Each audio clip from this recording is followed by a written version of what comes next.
بسم الله الرحمن الرحیم. السلام علیکم ګرانو ملګرو. نن د علم بچی باره کې تاسو ته یو وړوکی غوندې مختصر غوندې خبره کول غواړم چې یو ډاکټر و، هغه ډېر زیات مالدار او ډېر خدای وله کروڑونه کربونه روپۍ ورکړې وې. نو چې کله د هغه واده وشو نو هغه له الله پاک یو بچی ورکړو. چې یو بچی ورکړو، هغه ښځې ته وایي چې په ده باندې به زه انګلیش تعلیم کوم. هغه ښځه چې کومه وه هغه عالمه وه، هغې ورته ویې چې یاره دا بچی به چې کوم دی په مدرسه کې داخل کړو نو دی به زمونږ ډېر په ښه باندې راشي.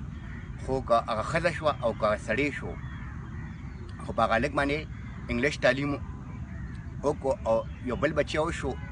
چې بل بچی وشو، دا ښځه ورته وایي چې دا به مدرسه کې ورکړو. نو دی ورته وایي چې نه، په ده باندې به انګلیش تعلیم کوم، ځکه چې غټ افسر به ترېنه جوړ شي او غټ سړی به ترېنه جوړ شي، د ده زندګي به جوړه شي، دا به وشي هغه به وشي.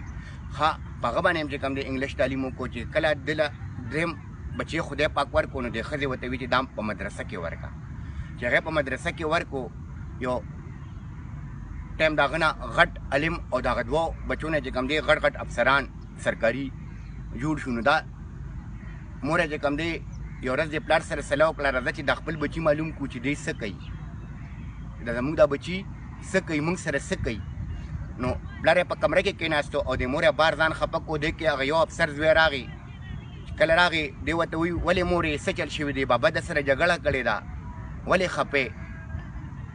وایي پلار دې را سره جګړه کړې ده، ودرېږه چې دی راشي که نه، په ده باندې به زه خپې ماتوم، لاسونه به ماتوم، پلانکې به کوم، ډنګرې به کوم، دا به کوم، هغه به کوم. هغه پلار یې ټول هر څه اوري، دننه ناست دی، ټولې خبرې اوري دی بچي. یا په چا باندې انګلیش تعلیم او غټ افسر جوړ کړی دی. خو هغه ووته او دی کې هغه بل بچی راغی چې دغه شانې مور یې خفه ویلي، د هغه ویلې مورې څه حساب کتاب دی، دا ولې خفې؟ پلار سره مې د جنګ کړی دی. هغه ورته وی آو بابا دې چې کوم دی ما سره جنګ کړی دی.